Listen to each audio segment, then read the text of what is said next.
नमस्कार साथियों, आज हम कक्षा 10 विषय सामाजिक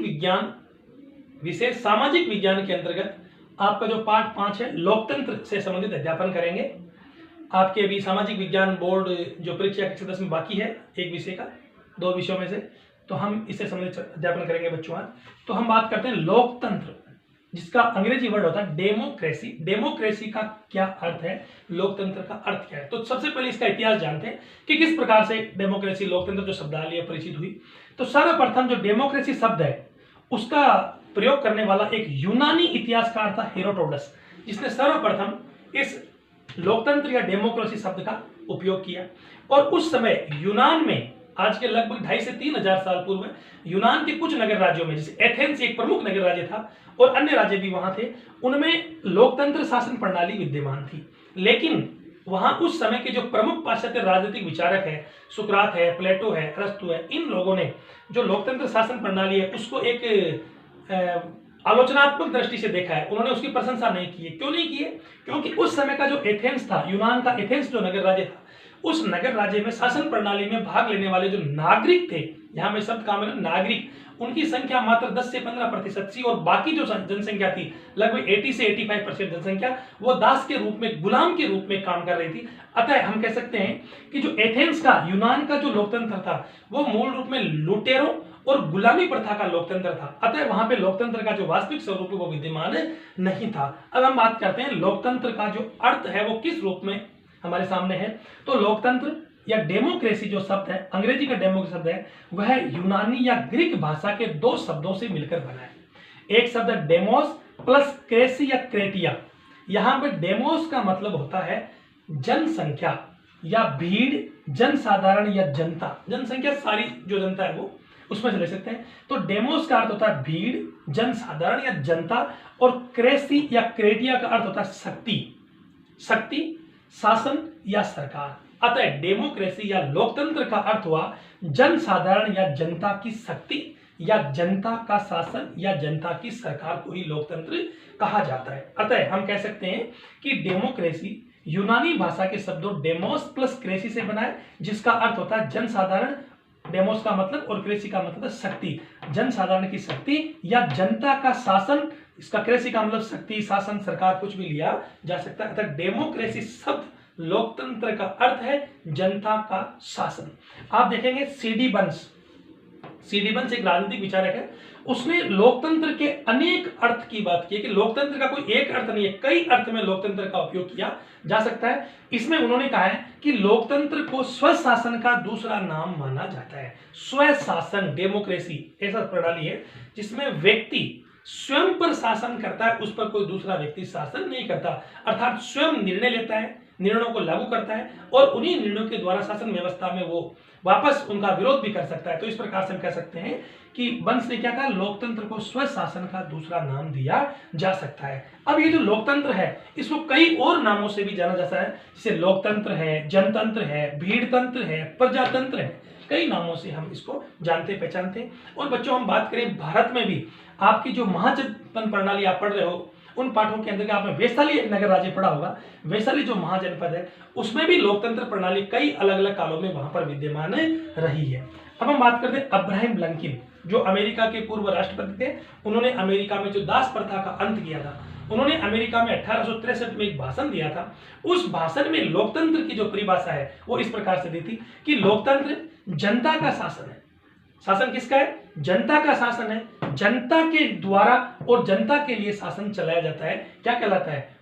लोकतंत्र कहलाता है। अर्थात government of the people, by the people, for the people is known as democracy. अर्थात हम कह सकते हैं कि अब्राहम लिंकन की जो परिभाषा है वो लोकतंत्र को वास्तव में बिल्कुल परिभाषित करने में बहुत ही महत्वपूर्ण परिभाषा है कि जनता के द्वारा स्वयं अपने आप को शासित करना ही लोकतंत्र कहलाता है। अब इसमें देखो, जैसे भारतीय संविधान की जो प्रस्तावना है, आप भारतीय संविधान की प्रस्तावना प्रत्येक पुस्तक का जो पीछे जो अगला पीछा पृष्ठ या पहला पृष्ठ है उस पर भारतीय संविधान की प्रस्तावना लिखी होती है। उसमें लिखा होता है हम भारत के लोग, we the people of India. यहां पर देखिए हम भारत के लोग का क्या अर्थ हुआ, आप खुद विचार कीजिए बच्चों। इसका मतलब है शासन या शक्ति किसके हाथों में है? जनता के हाथों में है, और जनता ही अपने शासकों को चुनेगी और उन्हें शासन करने के लिए नियुक्त करेगी। जैसे आप देखेंगे जब भारतीय संविधान की पुस्तक देखते हो आप लोग, तो बच्चों देखो भारतीय संविधान की पुस्तक में इस प्रकार का एक उल्टा त्रिभुज बना हुआ होता है, और उस त्रिभुज में लिखा होता है भारत का संविधान।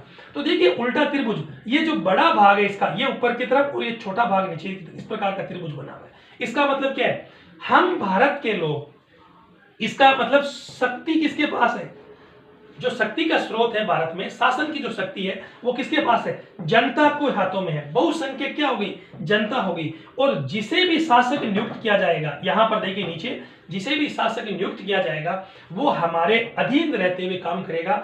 वो ये शासक है, जो सरकार है, वो किसके प्रति उत्तरदायी होगी? जनता के प्रति उत्तरदायी होगी। इस प्रकार से देखिए भारतीय संविधान में भी, भारतीय संविधान की प्रस्तावना में या भारतीय संविधान की जो मूल प्रति है उसमें भी कितने अच्छे ढंग से हमारे इस लोकतंत्र के बारे में, जनता की शक्ति के बारे में परिभाषित किया गया है। अतः जो लोकतंत्र की विचारधारा है वो लोकतंत्र मुख्यतः जनसाधारण की विचारधारा है। अतः एक व्यक्ति एक वोट को महत्व दिया जाता है। लोकतंत्र में किसी विशिष्ट वर्ग, विशेष वर्ग, अभिजात्य वर्ग या कोई अन्य जो अभिजन वर्ग है उसको महत्व ना देकर प्रत्येक व्यक्ति के एक जो वोट है उसको समान रूप से महत्व दिया गया है। अर्थात कोई भी व्यक्ति अपना राजनीतिक जो अधिकार है उसका प्रयोग करते हुए चाहे तो वो खुद चुनाव में खड़ा हो सकता है, खुद वोट डाल सकता है, या फिर अपनी सरकार की आलोचना भी कर सकता है। तो इस प्रकार से हम कह सकते हैं लोकतंत्र जनता का शासन है और जनता के द्वारा चुने हुए प्रतिनिधि उस शासन का संचालन करते हैं। फिर देखिए आधुनिक समय में,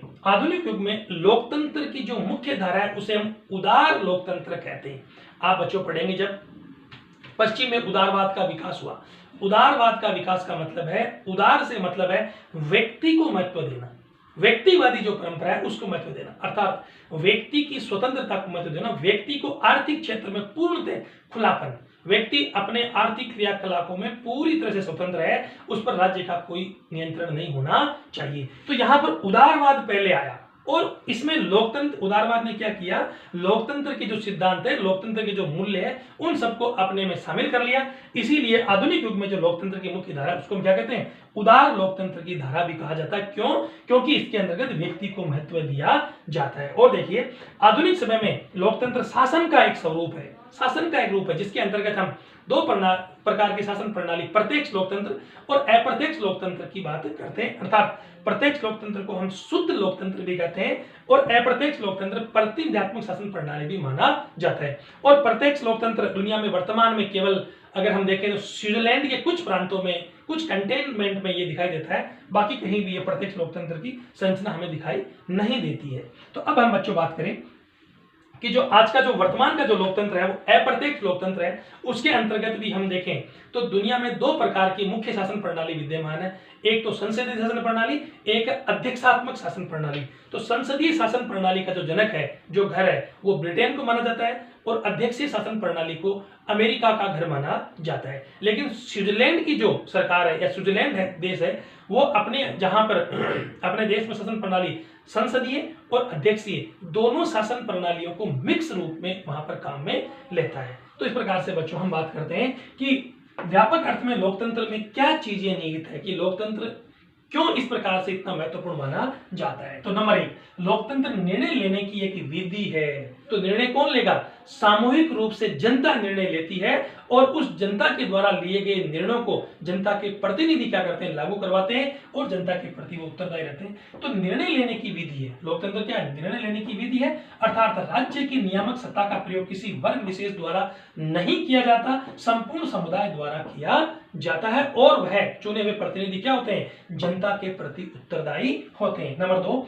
निर्णय। लोकतंत्र में निर्णय सिद्धांतों का समूह होता है। किसी एक व्यक्ति ने निर्णय लिया वो महत्वपूर्ण नहीं है, सब व्यक्तियों ने जो निर्णय लिए और उन निर्णयों के द्वारा सामूहिक रूप से जो सिद्धांतिक रूप से जिन निर्णयों को प्रयोग किया जाएगा वो क्या कहलाता है? लोकतंत्र निश्चित सिद्धांतों का समूह कहलाता है। अतः लोकतंत्र आदर्शात्मक मूल्यों से संबंधित अवधारणा है। आदर्शात्मक मूल्य अर्थात लोकतंत्र के अंतर्गत हम व्यक्ति के अधिकार है, स्वतंत्रता है, समानता है, कई चीजों को महत्व देते हैं और इस प्रकार से ये लोकतंत्र के जो मुख्य आधार स्तंभ माने जा सकते हैं। अब लोकतंत्र के अगर रूप और प्रकार की बात की जाए तो बच्चों लोकतंत्र के मुख्यतः 4 प्रकार हम देख सकते हैं। राजनीतिक लोकतंत्र जिसका राजनीतिक लोकतंत्र है, उदार लोकतंत्र है या पूंजीवादी लोकतंत्र, ये तीनों एक ही है, अर्थात यहां पर व्यक्ति को सबसे अधिक महत्व दिया जाता है। तो इसके लोकतंत्र के मुख्य 4 प्रकारों में से राजनीतिक लोकतंत्र या उदार लोकतंत्र या इसकी आलोचना के रूप में जो साम्यवादी है वो पूंजीवादी लोकतंत्र भी इसको कहते हैं। दूसरा लोकतंत्र का सामाजिक लोकतंत्र, लोकतंत्र का आर्थिक लोकतंत्र और लोकतंत्र का नैतिक लोकतंत्र के द्वारा इन 4 भागों में इसको बांटा जा सकता है। तो बच्चों आप इसको पढ़िए, थोड़ा रिकॉल कीजिए और बार बार अभ्यास करेंगे तो आसानी से लोकतंत्र की जो परिभाषा, लोकतंत्र का अर्थ और लोकतंत्र किस प्रकार से हमारे सामने विद्यमान है, आप अपने देखने का नजरिया देखिए। क्या वास्तव में भारत में लोकतंत्र विद्यमान है या नहीं है? क्या प्रेस, मीडिया या जो साहित्य क्या वो स्वतंत्र है? क्या व्यक्ति की जो क्रिएटिविटी है, सृजनात्मक क्षमता है, व्यक्ति अपने कार्य को किस प्रकार से प्रस्तुत कर सकता है? क्या उस पर कोई बाहरी दबाव है, सरकार के द्वारा उस पर बंदिशें है या नहीं है? इस रूप में आप लोकतंत्र को खुद सोचिए, समझिए, विचारिए। क्या वास्तव में दुनिया का भारत सबसे बड़ा लोकतंत्र है? आप विचार करेंगे इन चीजों पर जब, तो आप देखेंगे वास्तव में भारत दुनिया का सबसे बड़ा एक लोकतंत्र है। धन्यवाद।